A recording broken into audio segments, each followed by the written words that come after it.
Imagine, just for a second, a really terrifying scenario.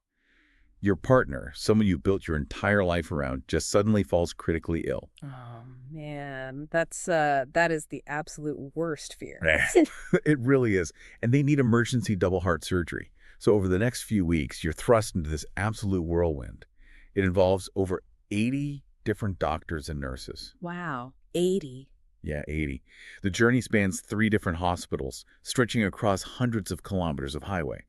You find yourself standing in a hospital room surrounded by medical technology that, honestly, it looks like it was pulled straight out of a sci-fi movie. Which is incredibly overwhelming when you're already in a panic. Exactly. The emotional and physical stress is just unimaginable. But then, at the end of it all, when your partner is finally safe and they're recovering, you brace yourself for the financial ruin.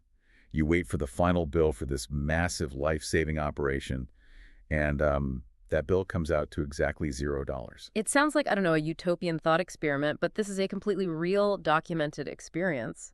It is. Welcome to today's deep dive. Today we are exploring a really fascinating first-hand account from the year 2020. It's a detailed essay written by an author named Su Feng. And it's titled, Canada is like the Lifechanyuan international family, right? You got it. We are going to follow the incredibly intense medical journey of his partner. Now, before we jump in, just a quick bit of context for you listening. The author is part of a specific communal living group called Lifechanyuan. Right, and within this group, they use these unique titles for their members. Yeah, which is why he refers to his partner throughout the text as Ihuang Celestial.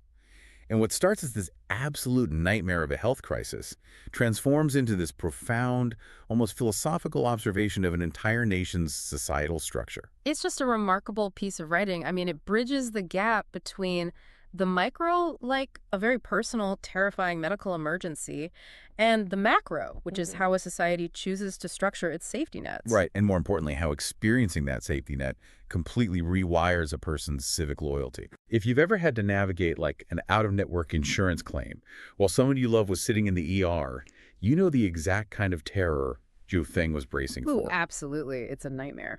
So whether you're fascinated by the sheer logistical mechanics of healthcare or the sociology of community building, or if you just love a compelling human interest story, stick around. This deep dive is going to look at the mechanics of empathy. And to truly grasp the awe that the author feels throughout this whole ordeal, we really first have to understand the geographical and logistical scale of what actually happened. It's massive. Yeah, this wasn't a quick trip down the street to a major urban medical center. Okay, let's unpack this.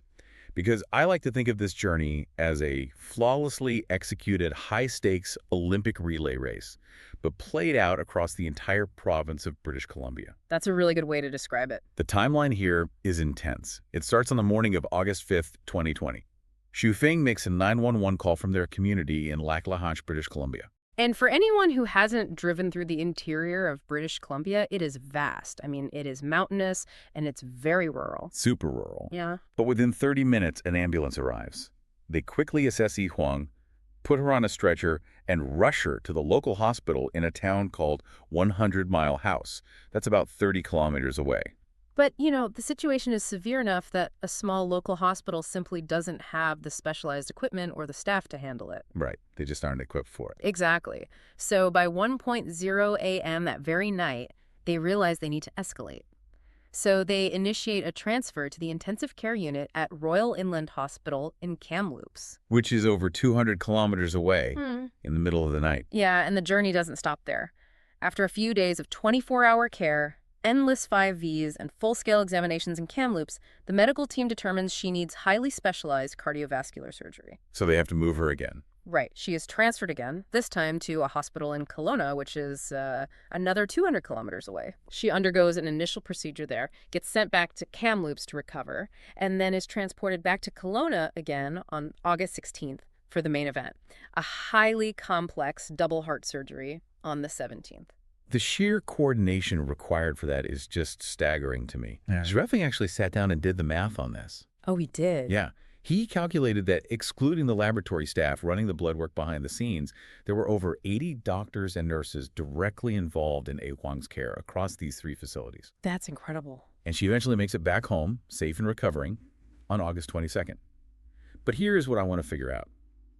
In any massive, chaotic system, things so easily fall through the cracks during transit. Oh, for sure. Files get lost all the time. Right. Information gets lost, patient files get delayed. How on earth does a massive, multi-hospital system manage to pass a critically ill patient across 400 kilometers without dropping the ball? That is the crucial question, right?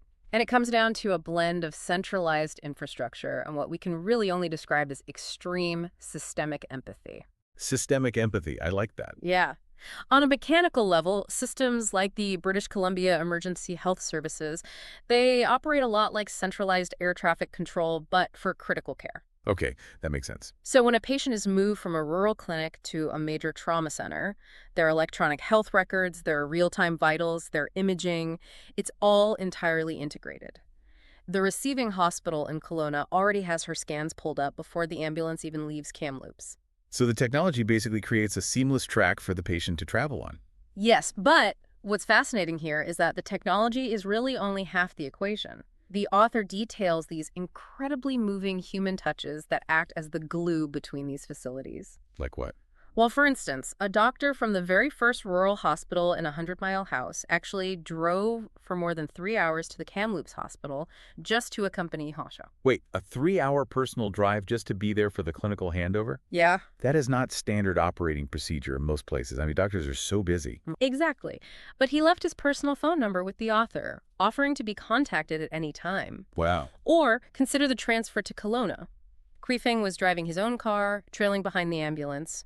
Because a standard car is, naturally slower than an emergency vehicle with its sirens on, a nurse from the Kelowna hospital actually called him twice while he was on the highway. Just to check in on him? Just to check on his progress and reassure him, yeah. And when he finally arrived, that same nurse was physically standing at the hospital entrance waiting for him, ready to guide him straight to the surgical waiting area. I mean, that is the complete antithesis of that deeply frustrating feeling of being just a number in a crowded waiting room, Oh, absolutely. filling out the exact same clipboard of paperwork for the 4th time. The logistics clearly got F1 to the right place. But here's where it gets really interesting. Reading the source material, the experience inside the hospital room itself is where the author felt like he had literally stepped into the future. The environment he describes in Kelowna is remarkably intense, but it's highly controlled. Right. To manage her condition, A1 was placed in a single private room. Every single day, an average of 7 to 8 medical staff were completely dedicated to managing her care. Just for her room. Yeah. She had 4 to 6 IV tubes running intravenous medications 24 hours a day.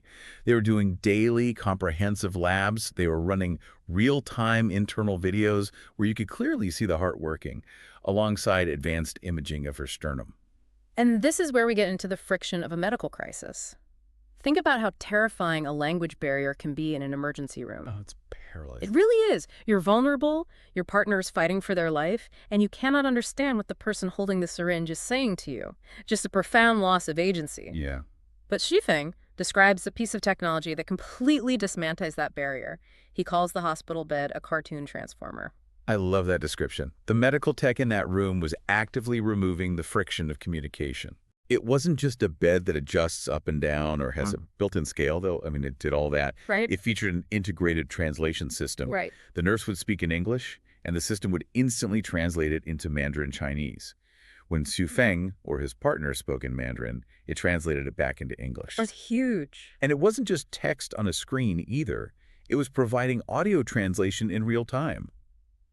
How does a hospital even implement something like that so seamlessly right at the bedside? Well, what we're looking at there is the integration of specialized medical translation technology.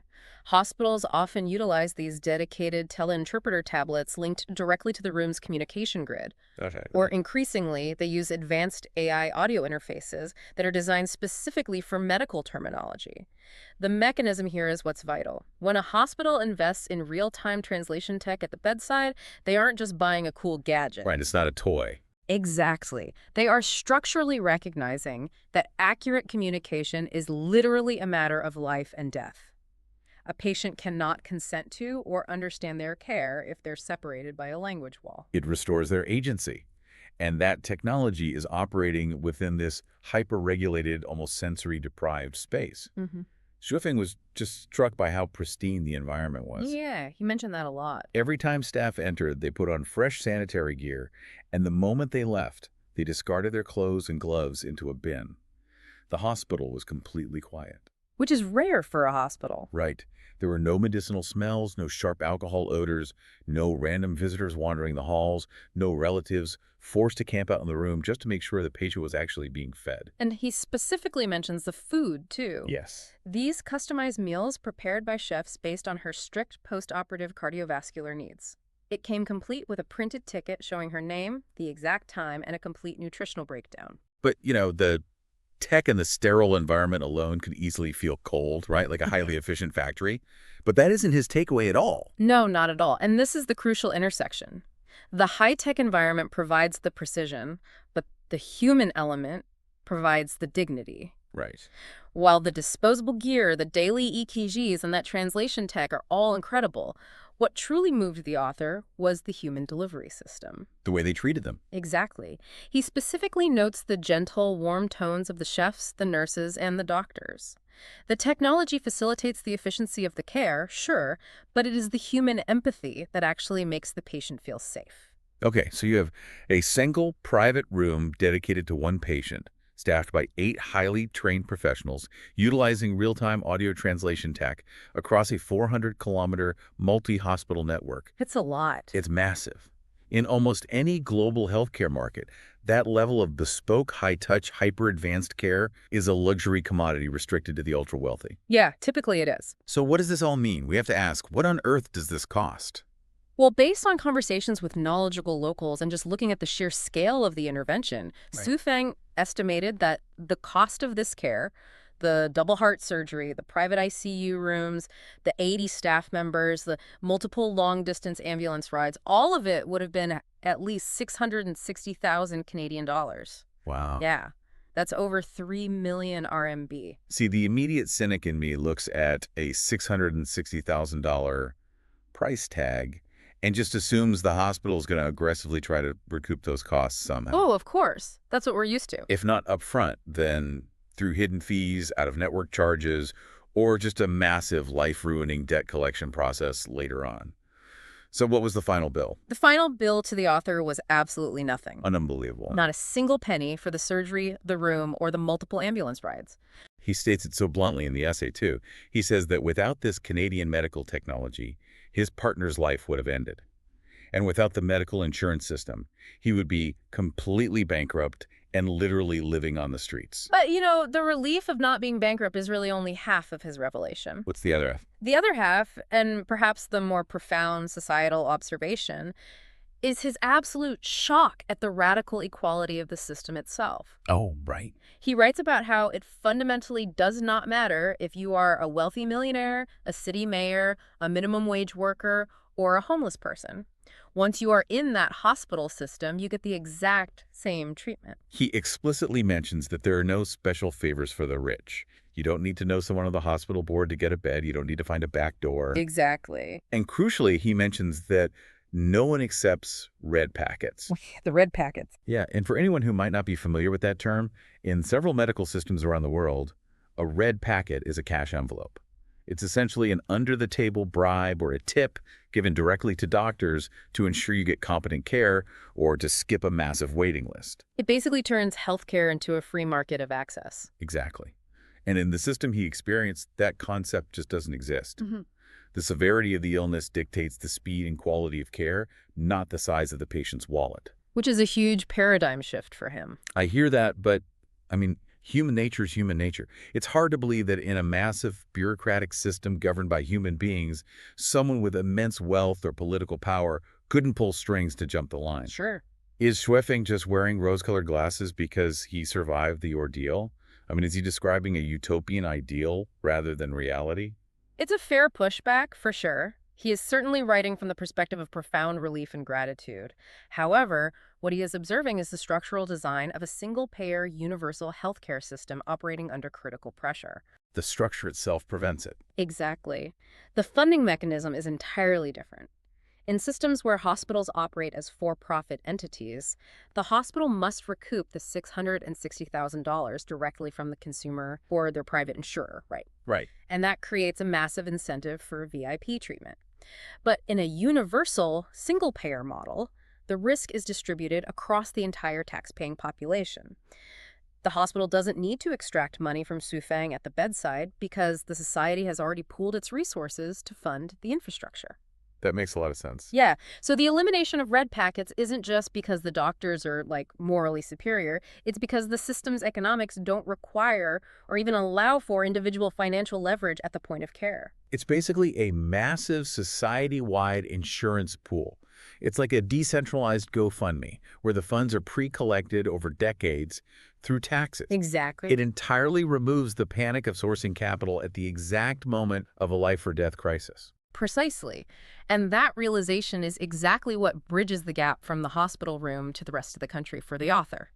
This terrifying medical experience, it acts as a lens. Right. It forces him to reevaluate the entirety of Canadian society, shifting his perspective from a micro-medical crisis to observing the macro-societal safety nets. You really see this shift happen the moment they begin the discharge process. The care didn't just stop at the exit doors. No, it didn't. The nurses started proactively asking him about his home environment. They asked, how many steps do you have leading up to your house?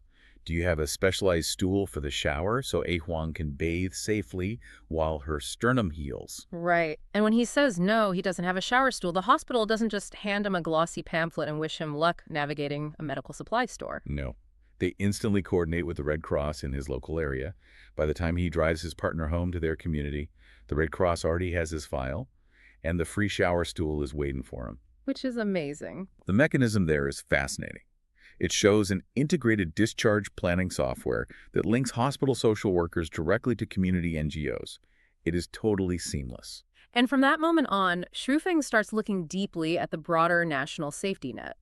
If we connect this to the bigger picture, he begins to marvel at the fact that anyone over the age of 65, whether they were a high-level government worker or a rural farmer, receives a baseline pension of nearly 1,200 Canadian dollars a month. Which is a solid foundation. Yeah.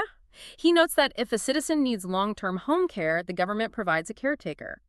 He mentions the Canada Child Tax Benefit, where parents receive over 600 Canadian dollars a month per child to help with the costs of raising them until they turn 18. He also reflects on his own daily life in the country. He mentions he's been running a small hotel in Canada for over 3 years. And in that time, 0 government harassment. That's significant. For a small business owner, that is huge. He hasn't experienced random local agencies shaking him down for permits or bribes.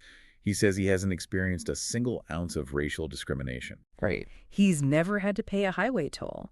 And honestly, he says he never even sees the police unless they are specifically patrolling the highway for safety. All of these observations, the lack of business corruption, the social safety nets, the seamless medical care, they all lead him to a very strong ideological conclusion about the society he is living in. This part of the source material is deeply interesting to me. If we look at society as a giant, invisible safety net, most of the time you're just walking on the tightrope of daily life. You don't even notice it. Right. You go to work, you run your hotel, you pay your bills. You don't really know if the net is actually down there. You only realize it exists, and you only find out if it has massive holes in it when you slip and fall. That's so true. Shui Feng and his partner fell hard off that tightrope, and the net caught them completely. And when he analyzes that safety net, he applies very specific political labels to his experience. Yeah. And I want to be really clear as we explore this. We are not endorsing or validating these specific political labels. Good point. Our goal here is just to look at the mechanics of how the author uses these terms to make sense of his worldview after a traumatic event. Right. We're just exploring how he maps his survival onto an ideological framework. Exactly. So in the text, Shui Feng explicitly rejects the label of Canada as a quote-unquote wicked capitalist country. Instead, he concludes that it is actually a communistic society, which he deeply aligns with the ideals of his own Lifechanyuan communal group. Interesting. What is vital to understand here is that he isn't using the words capitalist or communistic as strict textbook economic definitions. He's not talking about the ownership of the means of production or free market trade. He is using them as emotional and moral markers. Precisely.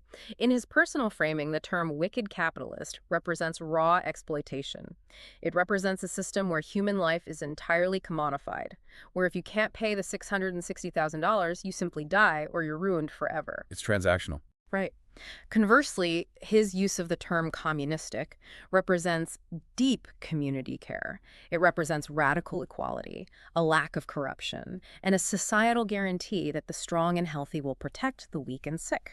He is taking his profound gratitude and finding the highest moral compliment he can give the system based on his own philosophical background. Exactly. And that gratitude completely inspires him to action. He ends the essay not just by praising the country's healthcare system, but by making a firm commitment. You're right, the community building. Yeah, he states that he wants to build a home for 300 members of his community right in Canada. He wants to give back, to let his group's values of peace and communal support blossom and bear fruit, to add brilliance to his adopted home. It is a beautiful cycle of civic reciprocity. It really is. He was saved by the broader community, so now he wants to actively build community. That is the ultimate insight of this entire story, I think. A well-handled, depthly empathetic crisis response doesn't just heal a physical body. Systemic equality in a moment of crisis fundamentally reshapes civic loyalty. It changes you. It does. The structural empathy he received literally transformed a resident into a deeply devoted, highly motivated citizen who wants to invest his life into the country. It really is an incredible journey. We started with a frantic, terrifying 911 call in the middle of rural British Columbia, an emergency that, in many parts of the world, easily could have ended in a dual tragedy of death and insurmountable debt. Yeah. And we watched the mechanics of that healthcare system transform that panic into a beautiful revelation about care, equality, and the very structure of society. It serves as a potent reminder for all of us. The next time you find yourself listening to an abstract, high-level debate about healthcare economics or government spending, or the necessity of social safety nets, try to remember the very real ground-level human experience of Huang and Shefeng. Absolutely. Yeah. Because at the end of the day, these policies aren't just line items on a national budget or talking points on a Sunday morning news show. For the people who find themselves falling off the tightrope, these systemic choices are the difference between losing everything and getting a second chance at life. They are the quiet, invisible machinery of a society deciding exactly who matters. So, we want to leave you with a final thought to mull over today as you go about your week.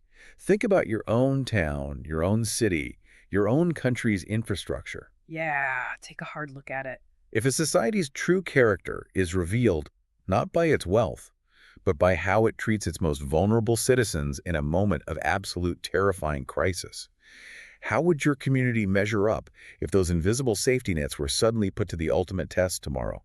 Would the net catch the fall? It is the ultimate measure of where we choose to invest our shared resources. It really is.